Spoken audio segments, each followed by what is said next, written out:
হবে না। কি সুন্দর সিস্টেম না, কি বলতে চাচ্ছেন? ভাতকে আপনারা গালে দেন আর আমি নাকে দেই নাকি? আপনারা গালে দেন আর আমি নাকে দেই নাকি? কি বলতে চাচ্ছেন? কিন্তু জানো, দিনের প্রচার বোঝা ছাড়া, গাল ছাড়া আদম থেকে শুরু করে আজ পর্যন্ত হয়নি। আদম কি তার বেটা কাবিলের কাছে ভালো ছিল না? নূহ নবী কি তার বেটা কেনানের কাছে ভালো ছিল? ইব্রাহিম কি তার পরিবারের কাছে ভালো ছিল? আমার নবী ঈসা কি ইহুদিদের কাছে ভালো ছিল? আমার রসুল কি তার চাচাতো ভাইদের কাছে ভালো ছিল?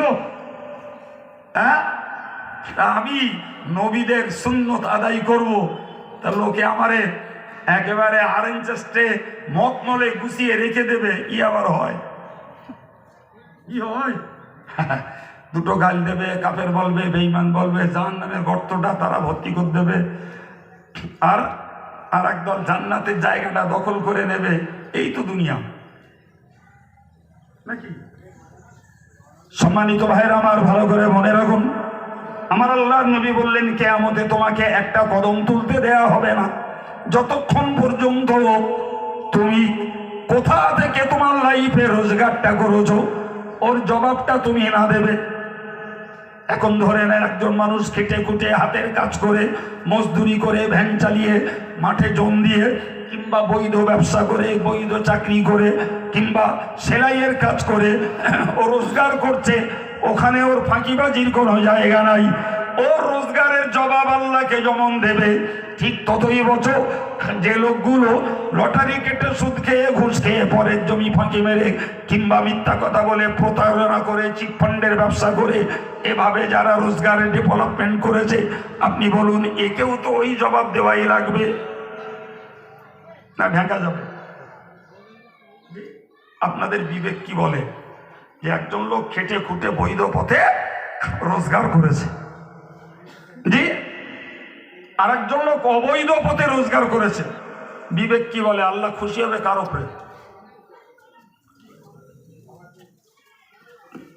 জানেন তো? আল্লাহ কোরআনে বলেছেন, ফাইদা কাদাইতুমুস সালাত ফান্তাশিরু ফিল আরদ।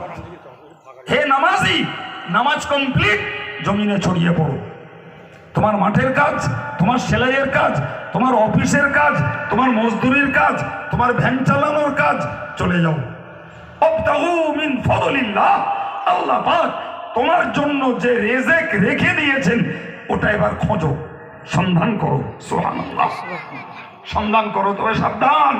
ওয়াযকুরুল্লাহ কাসীরান লাআল্লাকুম তুফলিহুন। তুমি রোজগার যখন করতে যাবে তখনও বেশি বেশি করে আল্লাহকে স্মরণ রেখে রোজগার করো। চিল্লে বলে, তুমি মাঠে জম দিচ্ছ, আল্লাহকে স্মরণ রাখো। তোমার মুনিব দেখছে না, তোমার মালিক দেখতে পাচ্ছে, ফাঁকি দিও না।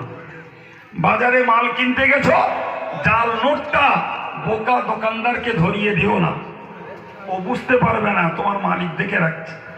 তুমি মাল দিচ্ছ, ও খরিদ্দার বুঝতে পারছে না যে তুমি ওর পেছনে 100 গ্রাম ওয়েট মেরে রেখে দেছো, 900 দিলি 1 কিলো হয়ে যাচ্ছে, ও কামাই ধুনো না, জি, ও খরিদ্দার বুঝতে পারছে না, তোমার আল্লাহ তোমার দেখে রাখছে।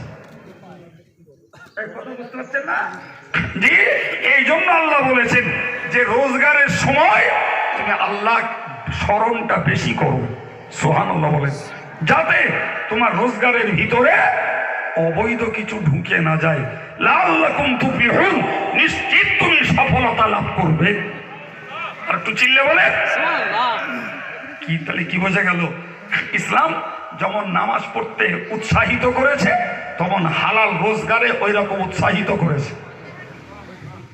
জানেন, হাদিস পাকে স্পষ্ট এসেছে যে তলাবু কাসবিল হালাল বাদাল ফরিদা, তার মানে নামাজ ফরজ, এরপরে মনে রাখো হালাল রোজগার করাটাও ফরজ। সুবহানাল্লাহ বলে। এখন যদি কোনো বান্দা আলহামদুলিল্লাহ হালাল রোজগার করে, আল্লাহকে সেই জবাব দেবে আল্লাহ তার উপরে খুশি। কিন্তু যদি কেউ অবৈধ রোজগার করে আল্লাহরে জবাব দেয়, কি হবে? আল্লাহ খুশি হবে তো? হ্যাঁ, আমি বাড়ি খুশি করে